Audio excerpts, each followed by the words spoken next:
Hello, I don't think I've ever introduced myself on here. I have a background in biology with a focus on molecular and biological processes.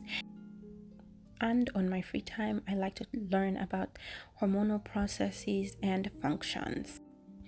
So, a few videos ago, I made a video about fasting and it got a lot of engagement and there was a lot of discussion. So, I decided I'm going to come on here and talk about something I enjoy, which is fasting, and talk about like the the different type of fast.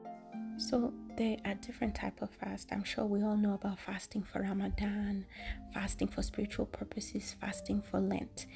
This video is not going to cover that. Instead, I'm going to talk about fasting for hormonal reasons, fasting for disciplinary reasons, and fasting just to become a little bit more in tune with yourself. So, the fasts I'm going to talk of first, we have a regular intermittent fasting, which is you fast from a certain time, from abstaining from food, and you only drink water, right? Then we have prolonged fasts. Prolonged fast is where you do it for over 24 hours. Then we also have dry fasts. Dry fast is where you don't intake anything, no water, no food. And in a dry fast, you have soft dry fast and you have a hard dry fast. Soft dry fast is where you're still allowed to bathe, touch water, and a hard dry fast is where you're not even allowed to touch water at all. Okay, so intermittent fasting, you have different protocols. You have the 12-12, which is fasting for 12 hours and then eating in a 12-hour window. Sometimes you have the 14-10, but I'm not really going to touch on that. You also have the 16-8. You have the 24 intermittent fast, and then you can do like 24 hours or even OMAD fasting. So when you're intermittent fasting, generally you're not supposed to take anything aside from water, right? Some people would say you can take coffee, but I'm against that, especially when you start studying insulin resistance and you start studying how certain sweeteners can impact your fasted state. So I would generally just recommend just water during that time. Then you have extended fasts, prolonged fasting, which is over 24 hours. You start getting into your 36-hour fasts, your 72-hour fasts.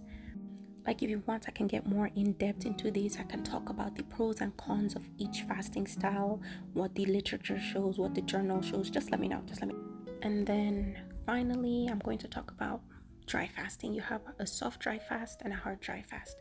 I have only ever done soft dry fast because I need to bathe. Like, personally, that's something I don't feel comfortable not doing, is not bathing. So I have to bathe every day. So I've always done soft dry fasts. In dry fast, you don't intake anything, no water, no food.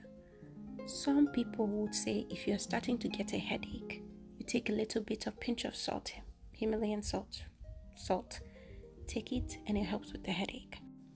There's just so much I want to talk about when it comes to fasting, because I love the entire topic, not only just like what it does on a physical level, but on a biological level as well. I've done so much extensive research on fasting, and if you guys are interested in the topic more, I will make another video, but it will be a little bit more in depth, but it will be about like one aspect. So maybe like extended fast, intermittent fast. I can even show you some of like the research articles and stuff like that, the journals, if you're interested. So if you're interested, like, comment and share for more of this, and drop down below what fasting protocol should I touch on first.